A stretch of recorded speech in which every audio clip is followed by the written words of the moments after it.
We were reading animal kingdom और हम start करने वाले हैं फाइलम हेमिकॉर्डेटा के बारे में। देखो हेमी मतलब हो गया सेमी और हेमी मतलब सेमी हो गया, मतलब इस फाइलम को पहले आपको एक सब फाइलम के अंदर रखा गया था, कहाँ, फाइलम कॉर्डेटा में।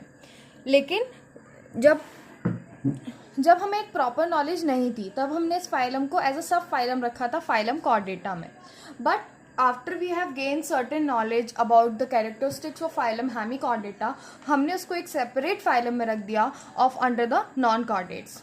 ठीक है, क्योंकि इनमें नोटोकॉर्ड एब्सेंट होती है। ठीक है, Hemichordata have a rudimentary structure in a collar region call somatochord. इनमें नोटोकॉर्ड की जगह एक रुडिमेंट्री स्ट्रक्चर प्रेजेंट होता है कॉलर रीजन में, जिसको हम बोलते हैं स्टोमोटोकॉर्ड।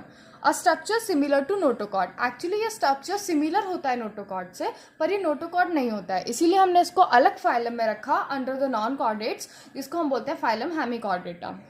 उसके बाद this phylum consist of small group of worm like marine animals, ये भी मरीन होते हैं, with organ system level of organisation. कैसा लेवल ऑफ ऑर्गेनाइजेशन प्रेजेंट होता है इनके अंदर? Organ level of organisation present होता है।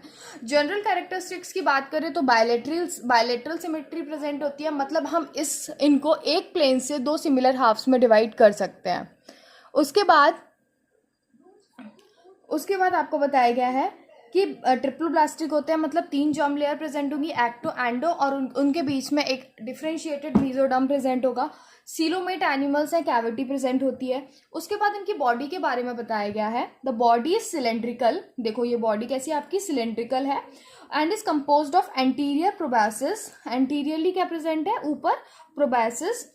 कॉलर रीजन प्रेजेंट है, आपको अभी मैंने बताया था कॉलर रीजन में क्या प्रेजेंट होता है आपका? स्टोमोकॉर्ड प्रेजेंट होता है, a structure similar to notochord. उसके बाद एक लॉन्ग ट्रंक प्रेजेंट है, एक टेल लाइक स्ट्रक्चर जिसको हम बोलते हैं ट्रंक।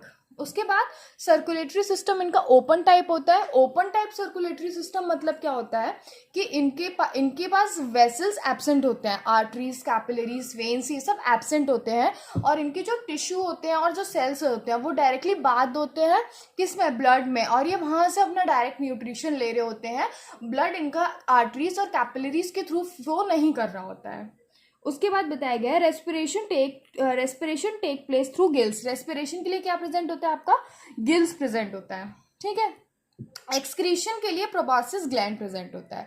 मैंने आपको काइनोडर्म्स में बताया था कि एक्सक्रीशन के लिए कोई ऑर्गन नहीं है, एक्सक्रीटरी सिस्टम एब्सेंट होता है। लेकिन हेमिकॉर्डेट्स में आपका बताया गया है प्रोबॉसिस ग्लैंड एक्सक्रीशन के लिए।